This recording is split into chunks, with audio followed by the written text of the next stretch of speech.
بسم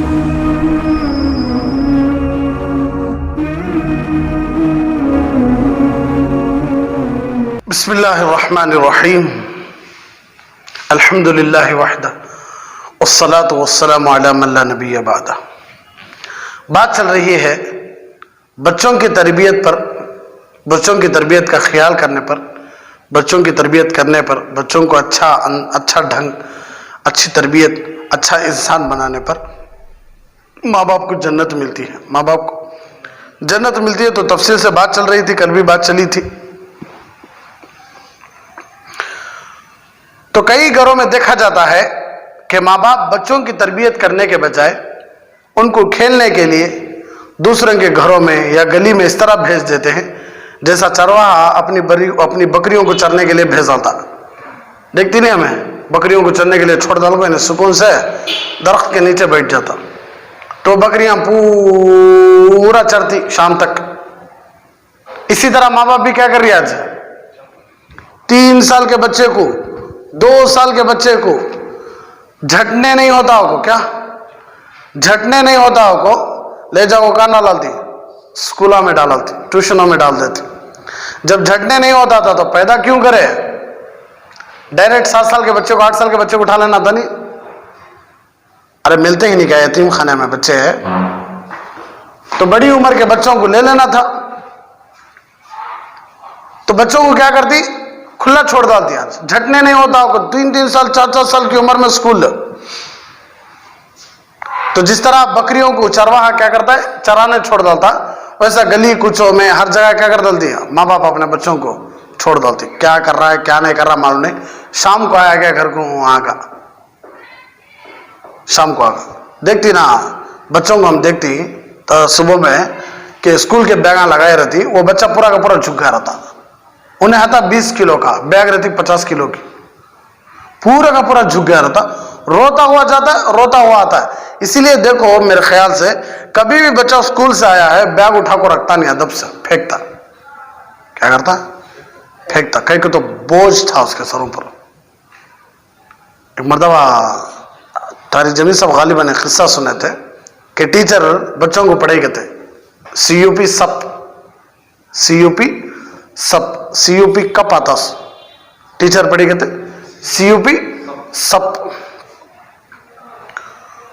تو بچے کہنے لگے کہ نہیں ٹیچر CUP کپ آتا ہے، تمہیں دیتے سے فیضاؤں کو یہ تش پڑھانا ہوتا ہے، تمہیں دیتے سے فیضاؤں کو یہ تش پڑھانا تو تمہیں فیس اچھی دیو، پڑھے بھی اچھی۔ بولنے کا کیا مطلب؟ چھوٹے چھوٹے بچوں کو اسکولوں میں ڈال دیتی، وہ بچہ روتا ہوا جاتا ہے، روتا ہوا آتا ہے تو اس کے دل میں یہ بات بیٹھ جاتی ہے کہ میرے امی ابا مجھے چاہتے اس نہیں، میرے امی ابا مجھے چاہتے اس نہیں۔ تو جیسے چرواہا اپنی بکریوں کو چرنے کے لیے ہانک دیتا ہے، اور جو بچے دوسروں پر رحم و کرم پر ہوں انہوں نے جانور ہی بننا ہوتا ہے۔ اس لیے والدین کو یہ سمجھنا چاہیے کہ اولاد کی تربیت کرنا ان کا فرض ہے۔ پنکھا ڈال دو۔ اولاد کی تربیت کرنا ان کا ذمہ فرض ہے۔ ایک نقطہ ذہن میں رکھیں، اگر ماں باپ بچوں کی تربیت نہیں کریں گے تو اس کا نقصان صرف یہی نہیں ہوگا کہ بچے نافرمان بنیں گے، بلکہ اصل بات یہ ہے کہ اس اولاد سے یا ان کی آنے والی نسل کی زندگیوں سے اسلام مٹ جائے گا۔ اللہ ہم سب کی حفاظت فرمائے۔ بچوں کی تربیت نہیں کرے تو بچے صرف نافرمان نہیں بلکہ بچوں کی نسلوں سے ایمان بھی نکل جاتا کرتے۔ ہم تو مسلمان ہیں الحمدللہ، اللہ کے فضل و کرم سے انشاءاللہ اسلام کی حالت ہی میں مریں گے انشاءاللہ، لیکن بچوں کی اگر ہم تربیت نہیں کرے تو بچوں کا فیوچر کیا ہونے والا ہے؟ تھوڑا سوچ کر دیکھو، ابھی یہ حال ہے، اسلام سے کتنی بے رغبتی ہے۔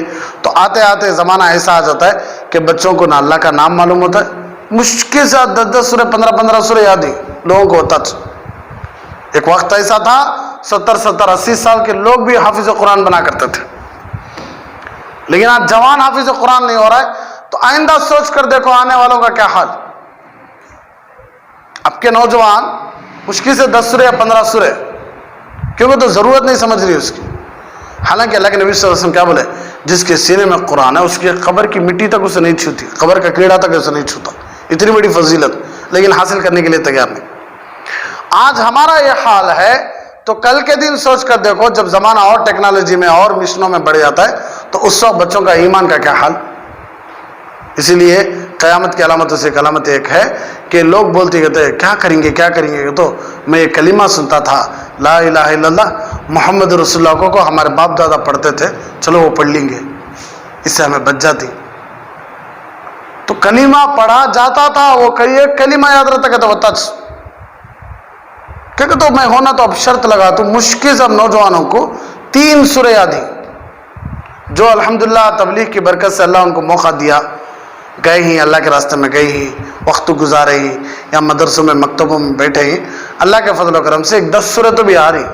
لیکن اب جو نیا جنریشن ہے نا ان کو جا کر پوچھو قل هو اللہ احد والعصر انا اعطینا کے علاوہ کچھ نہیں آتا. میری بات جھوٹی رہی تو آپ چلے جاؤ, نہیں آتا ان کو کچھ بھی نہیں آتا. اب یہ حال ہے آئندہ اور کیا ہونے والا ہے. اس لیے تو صرف یہ نہیں بنیں گے بچے تربیت نہیں کرے تو نافرمان, بلکہ وہ ایمان سے ایمان ہی ان کے اندر سے چلے آتا ہے, ایمان کا نام و نشان ان کے اندر سے چلا جاتا ہے. اس لیے ہمیشہ یہ سوچا کرے کہ میرا بیٹا نافرمان بنا ہے, بے دین بنا ہے, تو صرف یہی بے دین نہیں بنا بلکہ اس کے آنے والی پوری نسلیں ہی گمراہ ہو جائیں گی. صرف میرا بیٹا بے دین نہیں, میرا بیٹا بنا تو انہیں اپنے بچوں کو کیا بناتا ہے, بے دین ہی بناتا. سو کون ڈاکٹر اپنے بچوں کو ڈاکٹر نہیں بنانا چاہتا بھائی؟ ہاں, کون انجینئر اپنے بچوں کو انجینئر نہیں بنانا چاہتا؟ لیکن آج ہم دیکھ رہے ہیں کہ جتنا پڑھے لکھے لوگ, جتنے زبردست لوگ ہیں, ان کے بچے سب سے زیادہ خراب ہوتے جا رہے ہیں. آج ہمارا ابا تو ہوتا پڑھ کو کما کو رکھ ڈالی نہیں, ہم نے کیا ضرورت ہے پڑھنے کی, ہمارا ابا تو ہوتا رکھے ہی ہمارا واسطہ, ہم آرام سے بیٹھ کو کھائے جاؤ. نافرمان اولاد کو بددعائیں, کئی گھروں میں دیکھا گیا کہ ماں باپ بچوں کی دینی اعتبار سے تربیت کو تو نہیں کرتے, جب اولاد نافرمان ہو جاتی ہے تو پھر ان سے کام کروانے کے لیے ان کی بددعائیں دیتے ہیں. پھر ماں یہی کہتی ہے اللہ تجھے خوش نہ رکھے, اللہ تیرے ساتھ نمٹے. یہ ایک ماں کے الفاظ ہے جو اپنے بیٹے سے کہہ رہی ہوتی ہے. ایک تو تربیت نہیں کرتے, جب بچہ بگڑ جاتا نہیں ہے تو بددعائیں دینا شروع کر ڈالتے. میں بول دیا تھا عبد الرحمن سدیس شیخ پوری کیا وہ کعبۃ اللہ کے اماموں کے بڑے امام, کعبۃ اللہ کے بڑے امام حضرت شیخ عبد الرحمن سدیس دامت برکاتہم, حضرت اپنا قصہ خود سنائے تھے پیر صاحب کی زبان سے, ہم بھی سنے تھے کہ شیخ عبد الرحمن سدیس بچپن میں اپنے ماں کے گھر میں تھے تو گھر کو مہمان آئے تو ماں میٹھا بنائی. تو حضرت کہنے لگے اپنی ماں سے, چھوٹی عمر تھی ماں, بچے ان کی چھوٹی عمر تھی, امی جان مجھے بھی میٹھا ہونا. تو ماں کہنے لگے بیٹا پہلے رشتہ داروں کو کھلاتی ہوں بعد میں تم نہ کھلاتی ہوں. تو سیدھا گلی میں گئے, مٹھی لا کر میٹھے میں ڈال دیا, انجے نہیں کھلے تو تمہیں رشتہ داروں کو نہیں کھلانا. تو اس وقت ان کی ماں بول ڈالی کہتے غصے میں اللہ تجھے حرم کا امام بنائے, بددعا نہیں دی, بددعا کی جگہ کیا کر ڈالی, کہ تو غصے میں بددعا نکلتی اس نہیں ہے, تو ایسے وقت میں کیا نکال ڈالے انہوں, دعا نکال ڈالے. تو آج میں جو امام بنا ہوں حرم کا, لوگ کیا کی بولتی حرم کے امام ایسے, مدینے کے ارے پوری دنیا تڑپ رہی ہے ان کو دیکھنے کے لیے. دارالعلوم دیوبند کو جب حضرت آئے تھے تو کتنا بڑا میدان, اللہ اکبر, کتنے لاکھوں لوگ حضرت کے پیچھے نماز پڑھے. 3-4 لوگوں کے بیٹے کو کیمرہ میں بکنے سے کچھ ہو جاتا ہے؟ اتنی ساری بڑے بڑے ہندوستان, بڑے بڑے گرونڈا میں ان کے بیانات ہوئے, بڑے بڑے مجمع میں ان کے, کیوں نسبت کس کے ساتھ جڑی تھی, اللہ کے ساتھ. اللہ کے گھر کے امام ہیں تو اللہ کیا عزت دیا. دیکھو آج بھی الحمدللہ عزت ہے.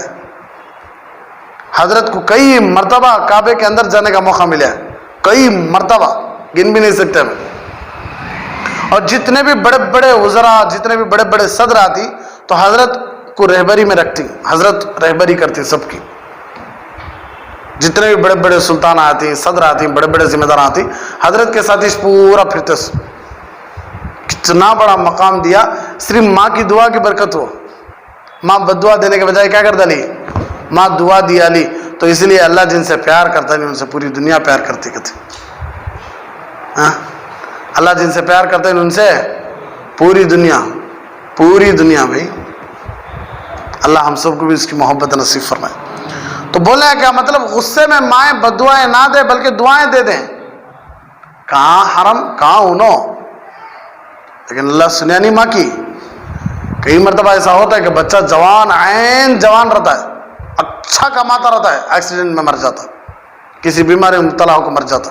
اس وقت مائیں روتی ہے کہ اللہ اتنا نوجوان بیٹا چھین لے آنا, تجھے کیا ملے اللہ, بچپن میں تمہیں بددعائیں دیے تھے سو, اللہ غارت کرن دے, اللہ برباد کرن دے, اللہ تجھے ختم کرن دے, اللہ تجھے خوش نہیں رکھنا, تیرے منہ میں مٹھی پڑنا, تجھے یہ ہونا, تجھے وہ ہونا. تمہیں بددعائیں دیے تو اللہ کب اٹھانا تب اٹھا لیا. بچپن میں اٹھاتا تو کیا فائدہ تمہارا, تم نہ معلوم ہونا نہیں نعمت کی قدر کیا ہوگا, ملے سو بددعائیں دیے نا. اس لیے اللہ کے نبی صلی اللہ علیہ وسلم ارشاد فرمایا لا ينبغي للمؤمن ان يكون لعانا, مومن کے لیے مناسب نہیں کہ وہ کسی دوسرے مومن کو بددعا دے. جیونوں کو اس لیے کہ بددعا جسے دیتی آسمان جاتے ہو, دروازے بند, آسمان کے اوپر آنے دیتے نہیں بددعا کو, تو بددعا پھر ریٹرن آتی, جسے دیے نہیں ان کے پاس جاتی. اگر انہوں حقدار ہی ان کو لگ جاتی, اگر انہوں اس کے حقدار نہیں تو ریٹرن وہ بددعا کو پھر کسے لگ جاتی, دینے والے کو لگ جاتی. ضرورت ہے, ضرورت ہے, اللہ سے چپکے چھوڑنا نہیں. اگر انہیں اس کے لائق نہیں تھا تو وہ منجے آتے, وہ اللہ پھر منجے چپکے چھوڑتے نہیں.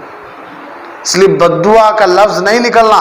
اللہ ان کو ایسا, پھر بھی میں بول رہا نہیں ہوں اللہ معاف کرنا, یہ کیا بھئی ہے, کیچڑ اٹھا کو منہ پر مار ڈال کو اللہ معاف کرنا, میں ماردہ نہیں ہوں. تو اس لیے سوچ سمجھ کر الفاظ زبان سے نکالو. مائیں اپنے بچوں کو بددعائیں مت دو. تو کتنی مائیں ایسی ہیں جو اپنی زبانوں سے اپنے بچوں کو بددعائیں دے رہی ہوتی ہیں. بددعا دینے کے بجائے اس کو یہ سوچنا چاہیے اگر میں بچپن میں اپنے بچے کی تربیت کر دیتی تو آج یہ بددعائیں نہ لیتا. تو بچہ بگڑیا کیوں؟ ماں باپ کی تربیت کی وجہ سے. اب بددعائیں تمہیں دے لینا اپنے اوپر, تمہیں اسے خراب کرے سو. بچے کا پہلا مدرسہ ماں کا گود تھا, بچہ کا پہلا مدرسہ باپ کا گود تھا. باپ سے سیکھتا ہے بچہ, ماں سے سیکھتا ہے بچہ, اور بچہ جو بھی سیکھتا ہے وہ اسی طرح ہے جس طرح پتھر پر لکھنے سے ہو جاتا. پتھر پر لکھ ڈالے تو اسے مٹا نہیں سکتے, کھیکر کو لکھ ڈالتی نہیں پتھراں پر, اسے مٹا سکتی. اسی طرح بچپن میں جو بچہ دیکھ لیتا نہیں وہ عادت بن جاتی. پیر ذوالفقار صاحب اپنا قصہ خود لکھتے ہیں, حضرت خود بتاتے ہیں کہ میں بچپن میں دیکھتا تھا ہمارے امی بھی تہجد میں روتے, ہمارا ابو بھی تہجد میں روتے. میں چھوٹا ہوتا تھا, میں بھی اٹھ کر بیٹھ جاتا تھا روزانہ. مجھے سمجھ میں نہیں آتا تھا انہوں کیوں رو رہی, میں بھی رونا شروع کرتا. تو حضرت کہتے ہیں ہمارے امی ابا کی برکت آج تک میری تہجد نہیں چھوٹی اس وقت سے. آج مجھے جو مقام ملا ہے وہ اسی وجہ سے ملا ہے کہ کبھی بھی ہمارا امی نیچے بیٹھے ہوں اور میں اوپر بیٹھا ہوں, آج تک مجھے یاد نہیں ہے. حضرت خود کہنے لگے, اتنے بڑے اللہ والے, حضرت خود کہنے لگے کہ ہمارے امی نیچے بیٹھے ہوں اور میں اوپر بیٹھا ہوں, آج تک مجھے یاد نہیں ہے. میں ہمیشہ ہمارا امی نیچے بیٹھتے تھے تو میں اور ادب سے بیٹھتا تھا, ہمارا امی نیچے بیٹھتے تو میں اوپر نہیں بیٹھتا تھا. کبھی بھی امی کی طرف پاؤں لمبے کر کے نہیں بیٹھا, کبھی بھی امی کو گھور کر نہیں دکھا, کبھی بھی امی کے سامنے سینے نہیں چھوڑا, سینہ نہیں چھوڑا کرا, کبھی میں اپنی امی کے سامنے منہ زبان بڑی کھول کو بات نہیں کرا. میں جو بھی ملا ہے اپنے مقام, ماں کی مقام کی وجہ سے, ماں کی ممتا کی وجہ سے, ماں کی عظمت کی وجہ سے ملا ہے. تو ماں باپ ویسے تھے تو بچہ بھی ویسا بنے. بولے نہیں شیخ عبد القادر جیلانی رحمۃ اللہ علیہ کے ابا ایک سیب کھا لیے تو ان کو ایک ڈر شروع ہو گیا کہ بغیر اجازت کے میں سیب کھا لیا نا, جا کر مالک سے کہنے لگے کہ میں سیب کھا لیا. تو انہوں کہنے لگے نہیں نہیں اس کی سزا بڑی خطرناک ہے. سزا نہیں بلکہ انہوں نے دیکھا یہ کون اتنا متقی آدمی, ایک سیب کھا لیا ہے تو اس کی معافی مانگنے کے لیے اتنی دور سے آیا, بڑا نیک انسان ہے سمجھ کر اپنی بیٹی کا نکاح کرائے. بیٹی بھی نیک, بیٹا جوائی بھی نیک, تو دونوں کے پیٹ سے کون باہر آ رہی؟ شیخ عبد القادر جیلانی رحمۃ اللہ علیہ. بچے بگڑتے اس ماں باپ کی وجہ سے. بھائی بچپن میں لاڑ, زخم لگیا ہے, زخم کو دوا لگا, بچہ روتا ہے, بچہ تکلیف اٹھاتا ہے, بچہ چیخا مارتا ہے. بچے کو تکلیف میں دیکھ سکتی نہیں, وہ زخم کو تمہیں کیا بھی کرنے سکا, چھوڑ ڈالے تو وہ زخم بڑھتا بڑھتا بڑھتا بچے کی جان لے لیتا نہیں. تمہیں تھوڑی تکلیف برداشت کر کو بچے کو مرہم پٹی لگا کو انجیکشن وغیرہ دلا کو اس کا علاج کرا لیتا تو بچہ خوشی سے تمہارے ساتھ جیتا. اسی طرح بچہ بری عادتیں سیکھ رہا ہے, بچہ اشنا چھوڑو نہ کو, وہ عادتیں بڑھتی بڑھتی بڑھتی بڑھتی اتنی راسخ ہو جاتی اس کے اندر کہ اب انہیں اس عادتوں کے بغیر جینا مشکل ہو جاتا, اسی عادتوں کو لے کر جہنم میں بھی چلا جاتا. اور یاد رکھو جو بچہ جہنم میں جا رہا انہیں چپکے نہیں جاتا, انہیں اپنے ماں باپ کو لے کر ہی جاتا. میرے بننے کا ذریعہ میرے ماں باپ تھے. اس لیے بہت ضروری ہے اپنے بچوں کی تربیت کرنا، بہت ضروری ہے. یہاں سے ہمیں ایک سبق ملتا ہے کہ ہم ہرگز اپنے بچوں کو بد دعائیں نہ دیں، بچوں کو دعائیں دیں، بچوں کو تربیت سکھائیں، بچوں کو اللہ کے پیار کے قصے سنائیں. راتوں میں بازو میں سلا لینا، بازو میں سلالے کو بچوں کو قصے سنانا. ہم نہ بچپن میں سناتے تھے، ہم نہ موبائل وغیرہ دے کر نہیں بٹھاتے تھے. آج کارٹون دے کر بٹھا ڈالتی، بچہ دیکھتا رہتا ہے چوہا بلی، ٹام اینڈ جیری. انہیں سمجھ لیتا ہے جری کون ہے ابا، ٹام اینڈ کون ہے امی. بلی مار رہی ہے چوہے کو، چوہا مار رہا بلی کو، تو مارنے والے کو فکس ہو جاتا ہے نا امی، مار کھانے والے کو فکس ہو جاتا ابو. وہ چھوٹا سا بچہ ٹام اینڈ جیری دیکھتا گیا، گیم کھیلتا گیا، گڑیاں دیکھتا رہا، یہ رکھتا رہا، وہ دیکھتا رہا، تو اب اس کا ذہن ویسا بن جاتا ہے. بچوں کو اللہ کی محبت کے قصے سنو، بچوں کو نبی کے محبت کے قصے سنو، انبیاء کے قصے سنو، پیارے پیارے قصے سنو. وہ بچوں کے اندر وہ قصے بیٹھ جاتی. جب بھی بچے کوئی نیک کام کرتی نہیں، ان کے نیک کام کو اور اچھا بڑھاؤ. کوئی چھوٹی معصوم بچی آئی مصلی پہ کھڑی ہے، ایسا نہیں جا شریف پہ لگا، جا مخنا ڈال، جا وضو کر لگا، نہیں، چھوڑ ڈالنا. معصوم بچی بھئی اب تک نمازی فرض ہوئی نہیں ان کے اوپر، آ رہی ہے پیار پیار سے کیا بھی کام کر رہی ہے کرنے دینا اسے، تو ان کا شوق اور بڑھتا جاتا. اسی لیے تربیت کا ایک یہ بھی ہے کہ بچہ کیا بھی کر لے گا جاندے، بچی کیا بھی کر لے گا جاندے، غلط سلط ماں باپ بولنا کہتے بڑا اچھا ہے، گھسلے گئے تو بھی بولنا کہتے کیا بھائی اتنا اچھا لکھا ہے نا تو کیا ہے، گھسلے گایا گا تو بھی اس کا دل وہاں ٹوٹ جاتا. چھوٹے تربیت کرو، ان کو کیا کرو، ہمت افزائی کرو، موٹیویشن کرو، ان کو خوب اور یہ کرو، بچے آگے بڑھ چڑھ کر انشاءاللہ بہت آگے بڑھیں گے. اس لیے بچوں کی تربیت بہت ضروری ہے. اس لیے اللہ کے نبی صلی اللہ علیہ وسلم ارشاد فرمایا نیک صالح اولاد باپ کے مرنے کے بعد بھی کیا کرتی ہیں، دعائیں کرتی ہیں. تو اللہ ہم سب کو عمل کی توفیق عطا فرمائے. آمین. وآخر دعوانا الحمدللہ رب العالمین.